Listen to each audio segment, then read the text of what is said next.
Today I do a bit of a demonstration about how I make bottle my plums in the Vacola outfit. So this is a special method. It's not water bathing, it's called Vacola, and you use special jars and rings in order to do it. So you have these types of jars, so they come in all sorts of different sizes, and in order to get them to work effectively, you need to put a ring around the edges like that, and they've got to be flat and no twists in those rings. So that's how you start. Then your beautiful fruit that you've gotten out of your garden, you get the bloom off it. So usually plums have like a little a grey sort of filament around them. Just wash that off.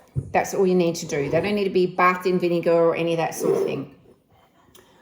Once you've got your jars with your rings on, that's when you're going to start putting your plums in there.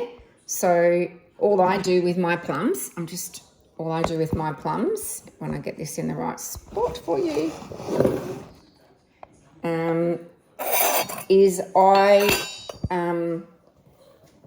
get them on a cutting board, and then the bit that you can see that has a little dent is actually a line where you're cutting.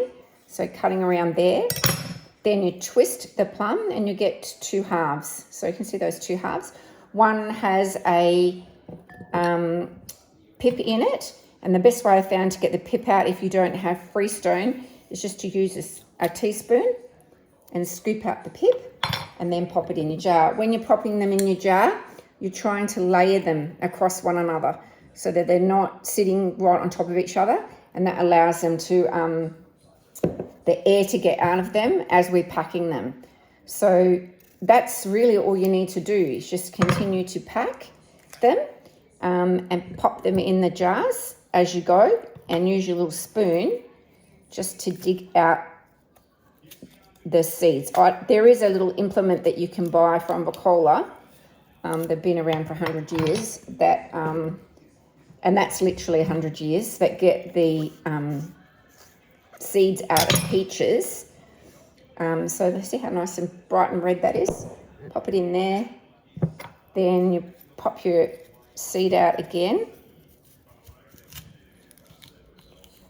Sometimes they're a bit easier than others. Last year, I just left all my seeds in, half of them. But my husband, he doesn't really like them like that. He likes them with the seeds out. So I thought I'd give it a bash this year. So just pushing them really firmly into the jars so they pack down nice and firm, because what can happen is when you put them in your Vacola unit to process, they can float if they're not packed up really tight, and then you get a gap right at the bottom of your jar, which is not something that you want. So you'll see in a moment. That's my jar packed now. So you can see all the plums in there all layered. And that one goes to the side. I've already done 4. And then once I've done all of them, I've got another 2 big bowls to do.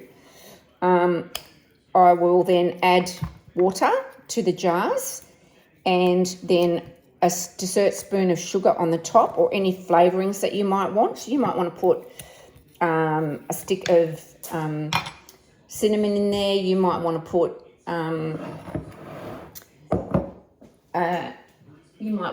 some other types of herbs. You might want to put honey in there. I'm not a big fan of the flavour of honey in my fruit, but that doesn't mean you might not enjoy it.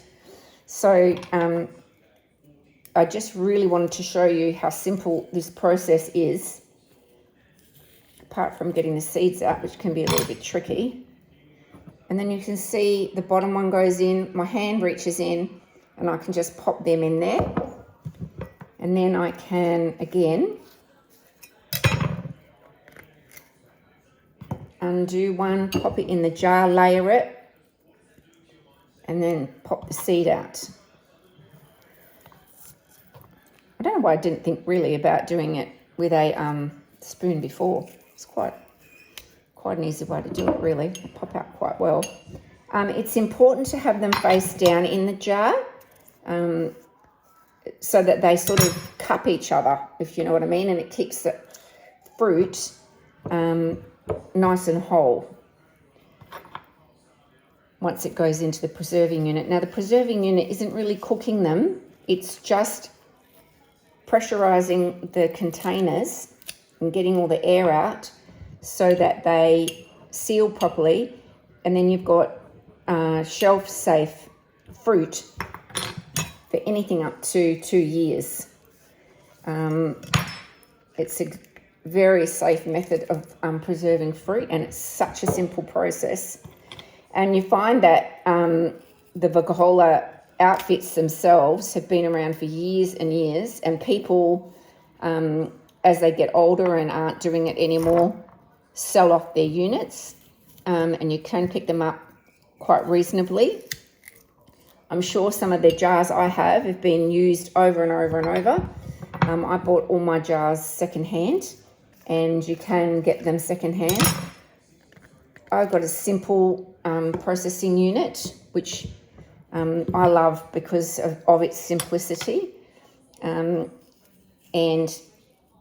it's just an overall really great process. It's very, very addictive once you get started. You want to just keep preserving fruit.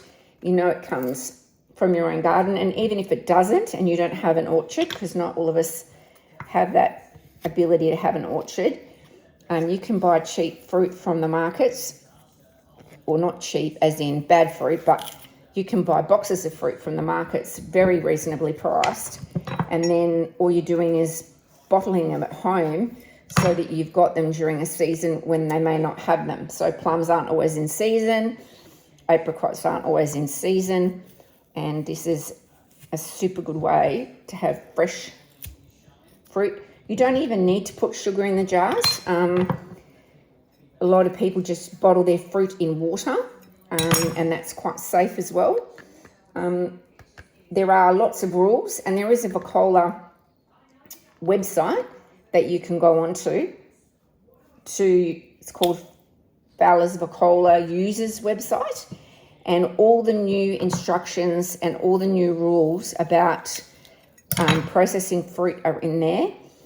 A lot of the old books that are around still actually don't have the correct methods in them, and so it's not wise to use the old books.